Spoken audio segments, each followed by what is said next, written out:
నమో గురుభ్యః. మనము మన దక్షిణామూర్తి స్తోత్రము, దానికి మానసోల్లాసము చూస్తూ వెళ్తూ ఉన్నాము. ఇప్పుడేం జరిగిందంటే, మనకు తెలియదా ఇదంతా మాయ అని తెలుసు. చదువుకుంటూనే ఉంటాము. మన గురువులు అది మిథ్య, కల, కల్పన, నువ్వు కన్ను తెరిస్తే కరిగిపోతుంది, లయమైపోతుంది, ఉండదు. నువ్వు చూస్తూ ఉన్నావు గాబట్టే అది సృష్టింపబడి నీకు దృశ్యమై కనిపిస్తున్నది అని చెప్తూనే ఉంటారు. మన శాస్త్రాల నిండా అదే ఉంటుంది. అయినా సరే ఎందుకో మరి ఇది ఉన్నది, ఉన్నది, ఉన్నది, ఉన్నది అన్న ఆలోచన తొలగనే తొలగదు. ఇది ఉన్నది అన్న భావనే ఉంటుంది. నిజంగా ఉన్నది అన్న భావనే ఉంటుంది. లేనిది లేకుండానే పోతుంది అన్న భావన, ఇది మిథ్య, ఇది మాయమైపోతుంది అన్న భావన కలగనే కలగదు. ఎందుకు అంటే, ఆ భావన కలిగేదంతా గూడా మానసికమే గాబట్టి, కేవలం మనసులో జరుగుతూ ఉన్న ఆలోచన ఇది అంతవరకే. అందుకని అది అట్లానే ఉంటుంది. మనసున్నంత వరకు ఈ భావన ఉంటూనే ఉంటుంది. ఇదంతా నిజము అన్న భావన ఎంతవరకు ఉంటుందంటే, మనసున్నంత వరకు. మనసులో మనం భావన చేస్తూ ఉన్నంత వరకు ఇది ఉంటూనే ఉంటుంది. కొంతమందికి ఆ భావన చెయ్యబుద్దవ్వదు. దీన్ని ఎక్కువగా విచారణ చేస్తే నిజంగా లేనిది లేకుండా పోతుందో ఏమో, మూలం విచ్ఛేదమవుతుందో ఏమో అన్న అనుమానం కలిగితే, ఇంక వాళ్ళు ఇష్టపడరు.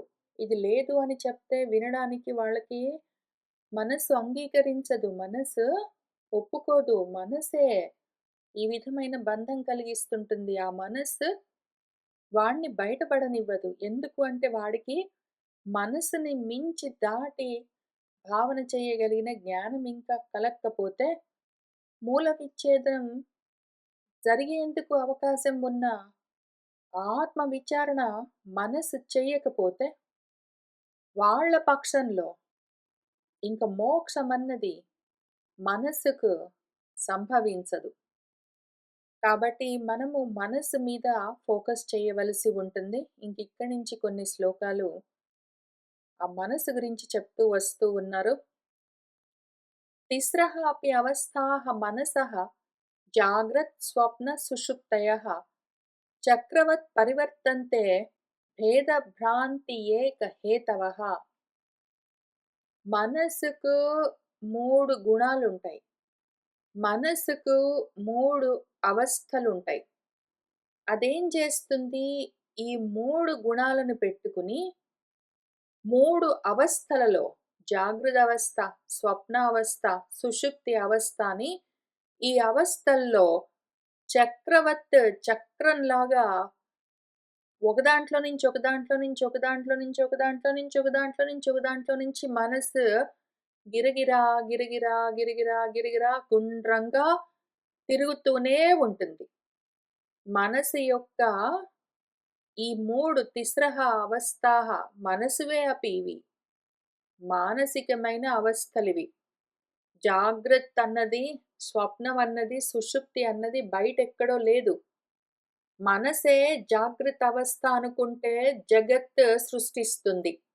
మనసే స్వప్నావస్థ అనుకున్నది అంటే కలలు పుట్టిస్తుంది. మనసే సుషుప్తి అనుకున్నది అంటే చప్పుడు చేయకుండా ఉంటుంది. మనసు యొక్క అవస్థలివన్నీ. ఇవన్నీ గూడా అందుకనే చక్రంలాగా ప్రవర్తిస్తూనే ఉంటాయి. నేను అని ఎవడైతే మనసుతో ఆలోచన చేస్తున్నాడో, అంతఃకరణం ఉపాధితో ప్రవర్తిస్తున్నాడో అంతవరకు వాడు నేను నిద్రబోతున్నాను, నేను మేలుకున్నాను, నేను కలలు కన్నాను అనుకుంటూ అందులోనే తిరుగుతూ ఉన్నాను అనుకుంటాడు. కానీ ఆ రకంగా తిరుగుతూ ఉన్నవి ఆ అవస్థలన్నీ మనసువే.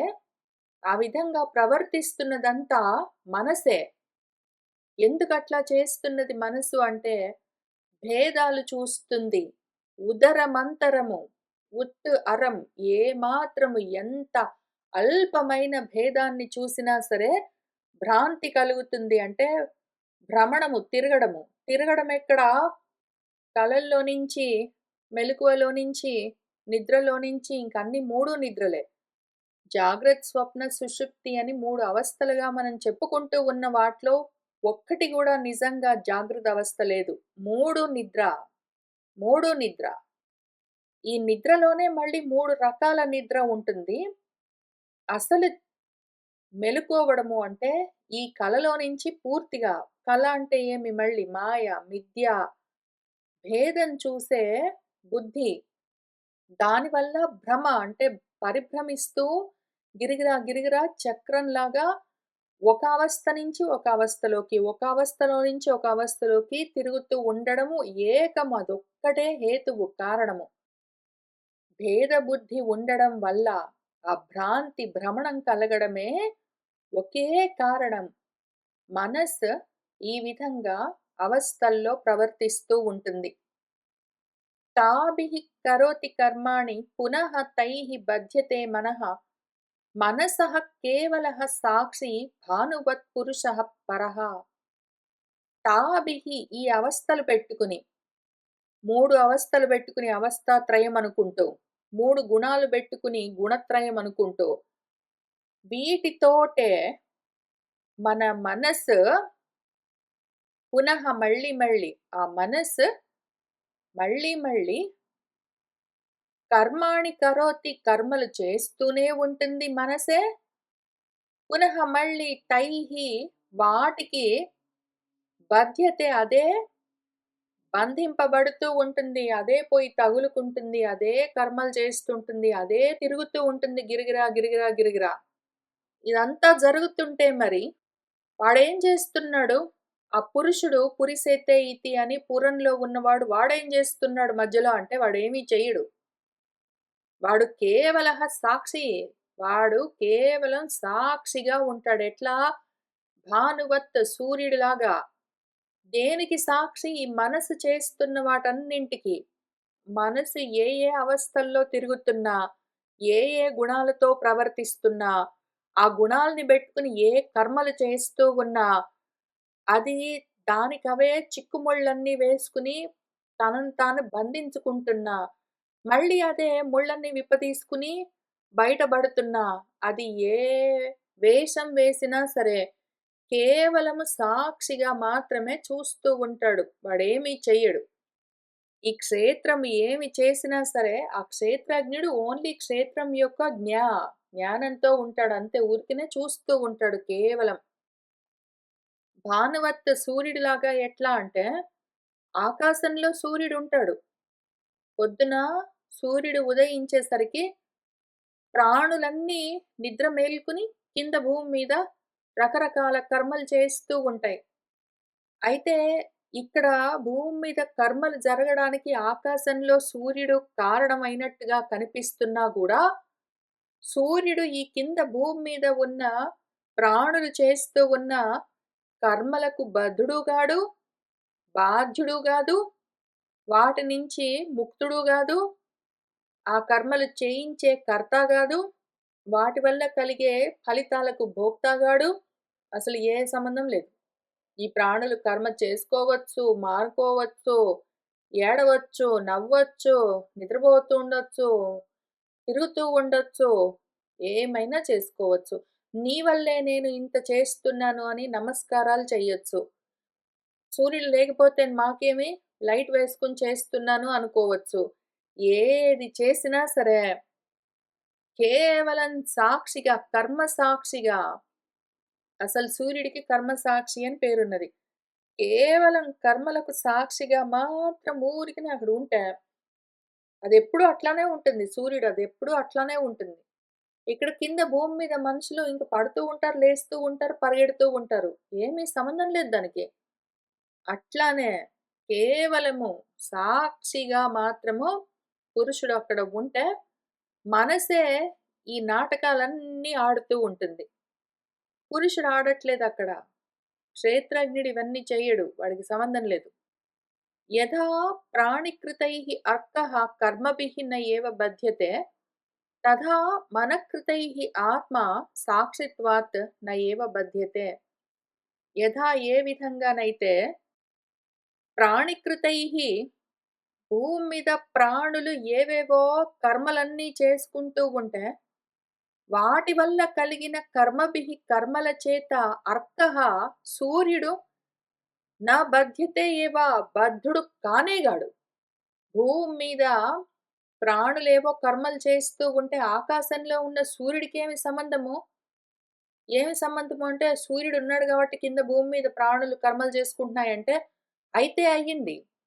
పైన సూర్యుడు ఉండబట్టి ఇక్కడ కింద ప్రాణులు కర్మలు చేస్తే చేసేయి. కానీ సూర్యుడు చేస్తున్నట్టు గాదు. అటువంటి సంబంధం లేదు. తథా అదే విధంగా మనఃకృతైః మనస్సు వల్ల జరుగుతూ ఉన్న ఈ కర్మలన్నింటికి కేవలము సాక్షిత్వాత్ సాక్షిగా మాత్రం ఉండడం చేత ఆత్మ కూడా నయేవ బధ్యతే ఆ కర్మలతో బంధింపబడదు. దానికి బంధము లేదు, మోక్షము లేదు. ఆత్మ కరోతి కర్మాణి బధ్యతే ముచ్యతే చ తైః ఇతి ఔపచారికీ క్లుప్తిః భ్రమమాత్రైవ కేవలం. ఇప్పుడొక ముఖ్యమైన విషయం మనం ఆలోచన చేయాలి. ఆత్మ అంటే ఏమి? మనం ఎక్కడ నిలబడి చూస్తే అక్కడ అది ఆత్మ అని పిలువబడుతుంది. దీని గురించి మనకు మన తైత్తిరీయం చెప్తూ ఏమనింది? దేహాత్మ అనింది. దానికి ఒక అన్నమయ ఆత్మ అని పేరు పెట్టింది. అన్నమయ ఆత్మ లోపల ప్రాణమయ ఆత్మ అన్నది.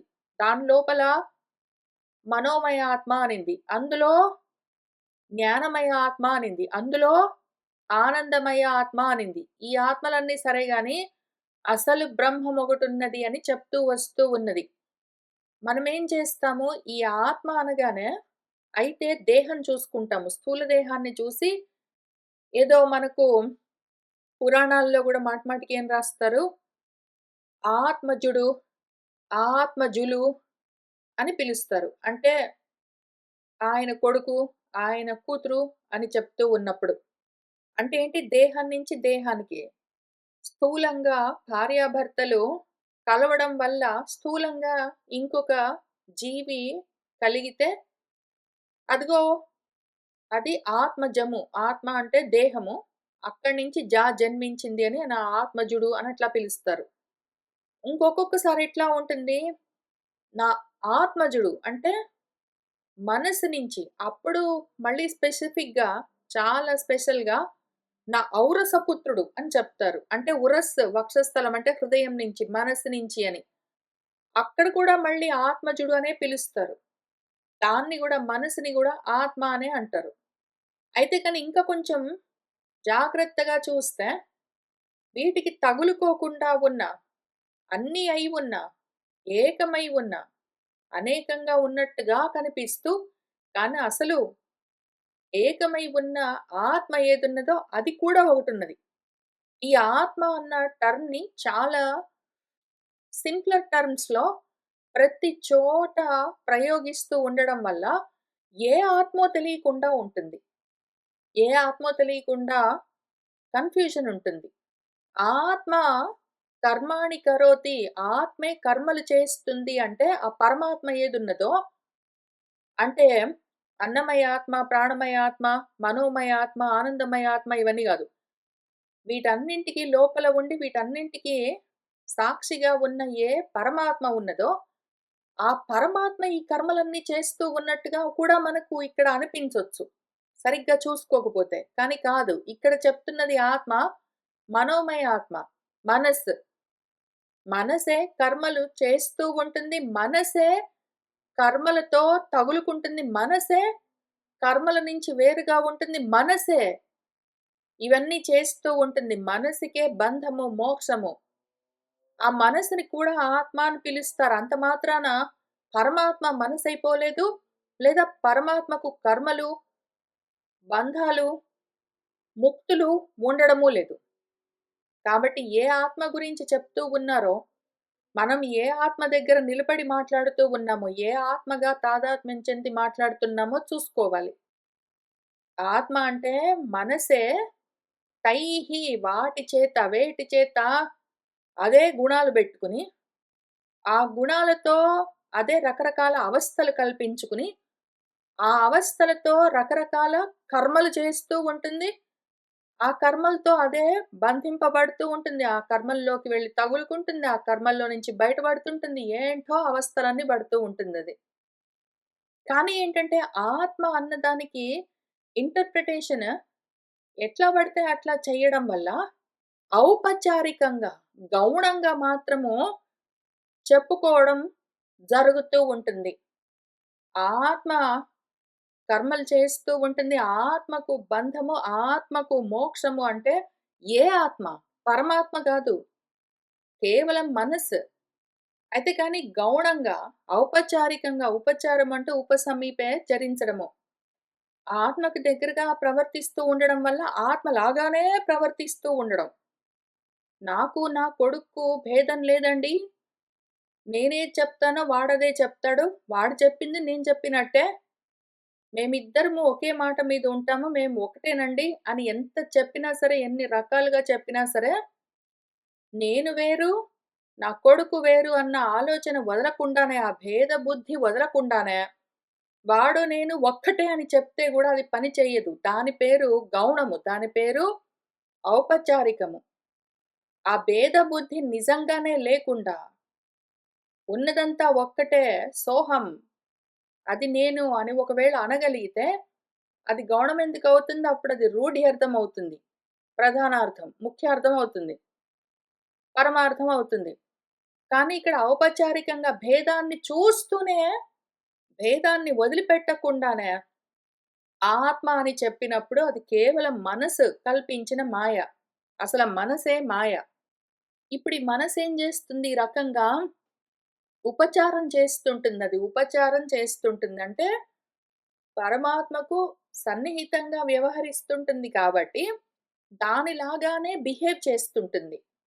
దానిలాగానే ఏంటో దీనికి సొంతంగా అన్నీ ఉన్నట్టుగానే బిహేవ్ చేస్తూ, అన్నీ ఉన్నట్టుగా అనేకంగా కల్పించి చూపిస్తూ ఉంటుంది. ఇదంతా గూడా భ్రమ మాత్రమే. ఇదంతా గూడా కేవలము భ్రమ మాత్రమే. భ్రమ అంటే భ్రమించడము, తిరుగుతూ ఉండడము అని అర్థం. భ్రమకు అర్థమేమి అంటే భ్రమించడము, భ్రమణము, తిరుగుతూ ఉండడం. ఎట్లా తిరుగుతూ ఉంటుంది అంటే చక్రవర్తి తిరుగుతూ ఉంటుంది. పరివర్తనము గిరగిరా, గిరగిరా, గిరగిరా, గిరగిరా గుండ్రంగా తిరుగుతూ ఉంటుంది. ఎట్లా అంటే దీన్ని అర్థం చేసుకోవడానికి ఒక ఎగ్జాంపుల్ చెప్తాను విను అని. ఇక్కడ 22లో ఒక ఎగ్జాంపుల్, ఇంకొక ఎగ్జాంపుల్ చెప్తాను అని 23లో ఒక ఎగ్జాంపుల్, 2 ఎగ్జాంపుల్స్ చెప్పారు. వాటిని చూద్దాము. ధూమ, అభ్ర, ధూళి, నీహారైః అస్పృష్టः అపి దివాకరः యథా ఛన్నః ఇవ ఆభాతి తథా ఏవ ఆత్మ అపి మాయయా. ఆకాశంలో సూర్యుడున్నాడనుకో, మనము కింద భూమి మీద నిలబడి తలెత్తి ఆకాశంలో ఉన్న సూర్యుడిని చూస్తూ ఉంటే, ఒక్కొక్కసారి ధూమము, పొగచూరి కనిపించొచ్చు సూర్యుడు.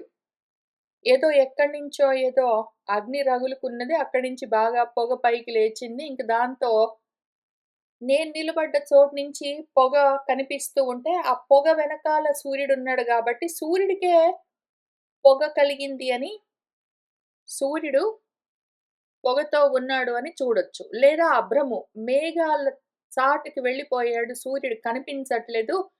మేఘాలు అడ్డమొచ్చాయి సూర్యుడికి అని చెప్పొచ్చు. లేదా ధూళి, ఒక్కొక్కసారి దుమ్ము రేగొచ్చు సూర్యుడు కనిపించకుండా. ఒక్కొక్కసారి నీహారము, ఏదో మంచు తెర కప్పివేయొచ్చు. అయితే మంచు తెరలతో కానీ, మట్టితో గాని, ధూళితో గాని, మబ్బులతో గాని, పొగతో గాని సూర్యుడికేమైనా సంబంధం ఉన్నదా? అసలు ఈ మొత్తం ఇవన్నీ గూడా పొగైనా సరే, దుమ్మయినా సరే, మబ్బయినా సరే, మంచయినా సరే, ఏవైనా సరే, సూర్యుడి దగ్గర దాకానైనా కనీసం వెళ్ళగలవా? ఎంత దూరంలో ఉంటాయవన్నీ? అటువంటి స్థితిలో సూర్యుడు అస్పృష్టః అపి, వాటికి తాకకుండా, ఇవేవి సూర్యుడిని తాకలేవు. సూర్యుడికి ఏవి తగులుకుని లేవు. అయినా కూడా యథా ఏ విధంగానైతే చన్నహైవ, వాటి మరుగున పడిపోయినట్టే ఆభాతి కనిపిస్తూ ఉంటాడో, ఏదో దుమ్మో, ధూళో, మబ్బులో, పొగో ఏవో అడ్డం పడ్డట్టు సూర్యుడికి కనిపించినట్టే. సూర్యుడికి ఇవన్నీ ఎక్కడ అడ్డం పడతాయి? సూర్యుడికి అడ్డం పడలేదు. ఈ కింద భూమి మీద నిలబడి చూస్తూ ఉన్నవాడి కంటికి అవి అడ్డం పడ్డాయి. భూమి మీద నిలబడి చూస్తూ ఉన్నవాడి కంటికి అవి అడ్డంగా రావడం వల్ల వాడికి సరిగ్గా కనిపించట్లేదు గానీ, సూర్యుడికి అవెందుకు అడ్డంగా ఉన్నాయి? తథా ఏవ అదే విధంగా ఆత్మ కూడా అట్లానే ఉంటుంది. అయితే మాత్రం ఈ మాయ అడ్డుపడి చూస్తూ ఉన్నవాడి కంటికి ఈ మాయ తెరలు అడ్డుపడి ఆత్మ రకరకాలుగా కనిపిస్తూ ఉంటుంది. లేదా అసలు కనిపించకుండా పోతుంది. ఇంకొకటి చెప్తాను చూడు. యథా లీలావశాత్ కశ్చిత్ భ్రామ్యమాణః కుమారకః భ్రమత్ తత్ పశ్యతి జగత్ శతచంద్రం నభస్థలం. యథా ఏ విధంగానైతే ఒక కుమారకుడు చిన్న పిల్లవాడున్నాడనుకోండి. ఒక 2 ఏళ్ళు, 3 ఏళ్ళు, 4 ఏళ్ల పసివాడొకడున్నాడు. వాడిని ఆడిస్తూ వాళ్ళ నాన్న వాడి 2 చేతులు పట్టుకుని లీలగా ఆటలో లీలావశాత్ భ్రామ్యమాణః పిల్లవాడిని తిప్పుతూ ఉంటే వాడు తిరుగుతూ ఉన్నాడనుకోండి. కశ్చిత్ కుమారకః ఎవరో ఒక పసిపిల్లవాడు 4, 5 ఏళ్ల పిల్లవాడు, చిన్న పిల్లవాడు. వాడిని వాళ్ళ నాన్న 2 చేతులతో వాడు 2 చేతులు పట్టుకుని చుట్టూ తిరుగుతూ గిరగిరా తిప్పుతూ ఉన్నాడనుకోండి. అప్పుడు ఈ చిన్న పిల్లవాడికి లోకమంతా గిరగిరా తిరుగుతూ ఉన్నట్టు కనిపిస్తుంది. నేను తిరుగుతున్నాను అనుకోడు వాడు. లోకం గిరగిరా తిరుగుతుంది అనుకుంటాడు వాడు. జగత్తు మొత్తం వాడికి భ్రమతత్ అది భ్రమిస్తున్నట్టుగా, అది గిరగిరా తిరుగుతున్నట్టుగా వీడు పరిస్థితి చూసుకుంటాడు. అట్లానే లేదా వాడేం చేస్తాడు, వాడు గిరగిరా, గిరగిరా, గిరగిరా తిరుగుతూ ఉంటే ఆకాశంలో చంద్రుడు కూడా ఉన్నాడనుకోండి. వీడిక్కడ భూమి మీద వాళ్ళ నాన్న 2 చేతులు పట్టుకుని వాడిని తిప్పుతూ ఉంటే ఆకాశంలో చంద్రుడు కూడా చాలా చంద్రులున్నట్టుగా కనిపిస్తుంటుంది. ఆ భ్రమలో ఉన్నప్పుడు అంటే తిరుగుతూ ఉన్నప్పుడు. భ్రమ అంటే తిరుగుతూ ఉన్నప్పుడు ఆకాశంలో ఉన్న చంద్రుడు కూడా శతచంద్రుల్లాగా ఎంతో మంది చంద్రులున్నట్టుగా కనిపిస్తుంది. అక్కడ నిజంగా చాలా మంది చంద్రుళ్ళు లేవు. అక్కడ జగత్తు తిరగట్లేదు. వీడు తిరుగుతున్నాడు. వీడి చూపు గిరగిరా తిరుగుతూ ఉంటే వీడి చూపుకది అట్లా కనిపిస్తూ ఉన్నట్టుగానే మార్పు లేకుండా వీడు మాయలో ఉండి వీడంటే మళ్ళీ ఎవరు? మనస్సు. ఆత్మ గాదు. మళ్ళీ కన్‌ఫ్యూజ్ కారాదు. మనస్సు గిరగిరా, గిరగిరా, గిరగిరా జాగ్రత్త, స్వప్న, సుషుప్తి అవస్థల్లో నుంచి తిరుగుతూ రకరకాలుగా ఏవేవో చూస్తూ ఉంటే దానికి ఎన్నో ఉన్నట్టుగా కనిపిస్తూ ఉంటాయి. కేవలము దాని భ్రమ అంటే దాని తిరుగుడు. అంతే తప్ప అక్కడ నిజంగా గూడా ఇన్ని లేవు, ఎన్నో లేవు. ఉన్నది ఒకటి. ఇదంతా మాయగా అట్లా కల్పించబడి ఉంటుంది.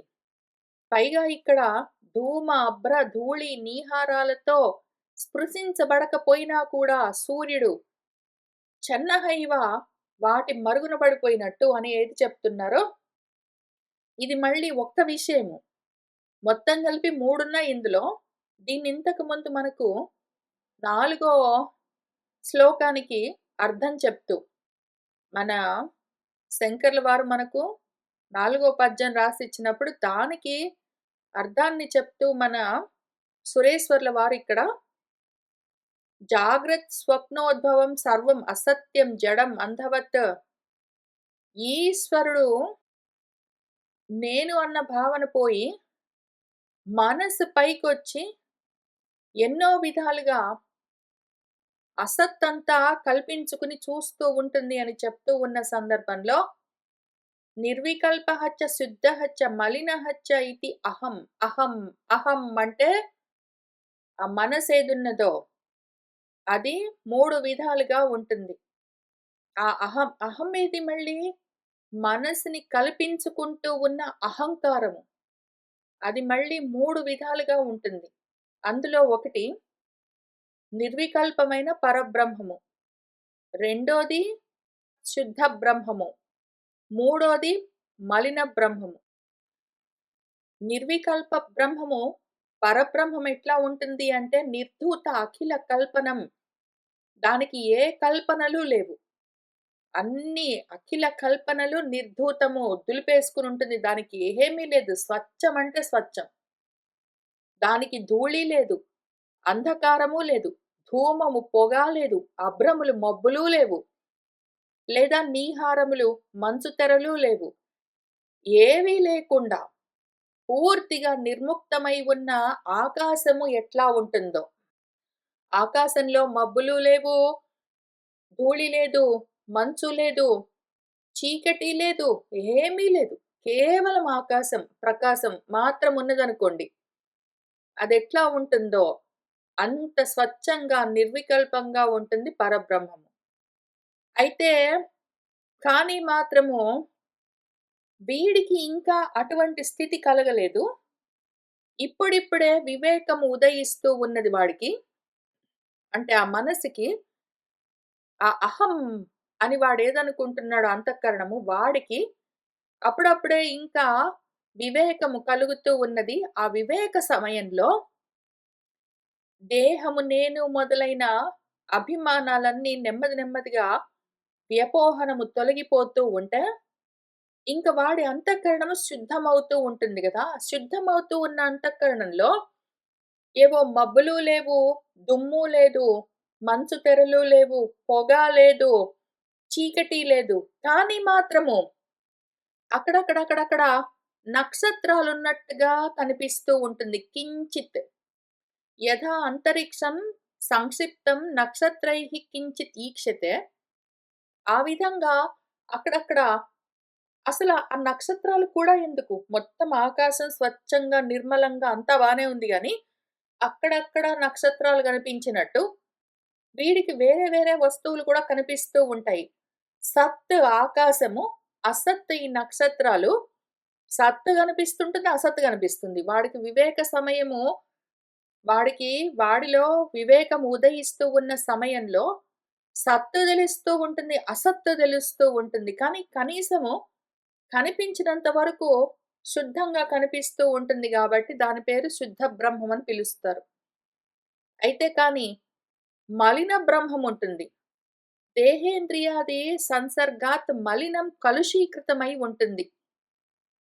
యథా ఆకాశం తమోరూఢం స్ఫురతి అనవకాశవత్. చీకట్లు కమ్ముకొని ఉన్న సమయంలో అసలు ఆకాశం కనిపించకుండా, ఆకాశము కనిపించదు, చుట్టూ ఏమీ కనిపించవు, నక్షత్రాలు కనిపించవు, ఏమీ కనిపించకుండా గాఢాంధకారము, నిబిడాంధకారం బాగా నిండి ఉన్న సమయంలో ఆకాశం కూడా కనిపించకుండా పోయినట్టు, తమస్సు అంత నిరూఢంగా ఉన్నప్పుడు అదే అహంకారం, అదే అంతఃకరణము పూర్తిగా కలుషితమై ఉంటుంది తెలియకుండా.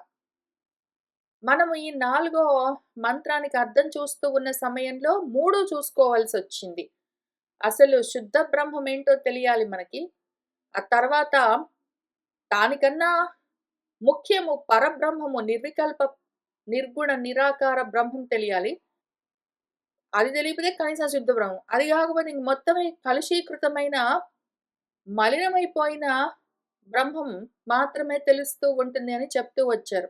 అయితే ఇక్కడ 8వ శ్లోకం దగ్గరకొచ్చేసరికి పరబ్రహ్మం, నిర్వికల్ప పరబ్రహ్మం ఇంకా పూర్తిగా తెలియట్లేదు.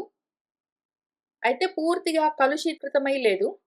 శుద్ధ బ్రహ్మం దగ్గర ఉన్నాం గాబట్టి ఇంకిక్కడి నుంచి శుద్ధి చేసి ఇక్కడికి తీసుకొని వెళ్ళడం కోసము 32లో నుంచి 33లో నుంచి పైకొస్తూ ఉన్నాము. వివేకం కలుగుతూ ఉన్నది మనలో గాబట్టి, ఈ 32 నుంచి శుద్ధ బ్రహ్మం నుంచి 31కి నిర్వికల్ప పరబ్రహ్మానికి తీసుకొని వెళ్ళడం కోసము దీన్ని అడ్రెస్ చేస్తున్నారు. ఇంతటి చీకట్లు మనలో నిరూఢమైన తమస్సు ఎట్లైనా లేదు గాబట్టి, అందుకని ఇక్కడ చీకట్లు వదిలిపెట్టి మంచు తెరలాగా కనిపించి కనిపించకుండా ఉన్నది అని ఇక్కడ చెప్తూ ఉన్న ఎగ్జాంపుల్‌లో ధూళి, ధూమము, అభ్రాలు ఇక్కడ గూడా ఉన్నాయి.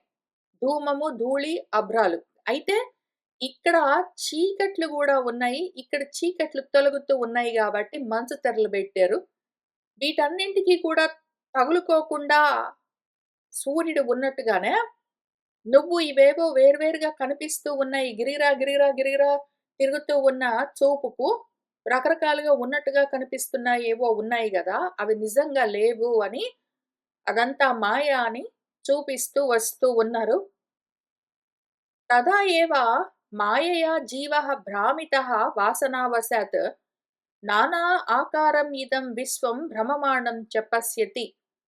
అట్లానే ఈ జీవభావంతో ఉన్న ఉపాధి ఏదున్నదో అహంకారము, అహం భావము అది మాయతో వాసనలను తగులుకుని భ్రమిస్తూ గిరగిరా ఏదో ఈ విశ్వమంతా పరిభ్రమిస్తున్నట్టుగా, రకరకాల ఆకారాలతో ఉన్నట్టుగా పశ్యతి చూస్తూ ఉంటాడు వాడు.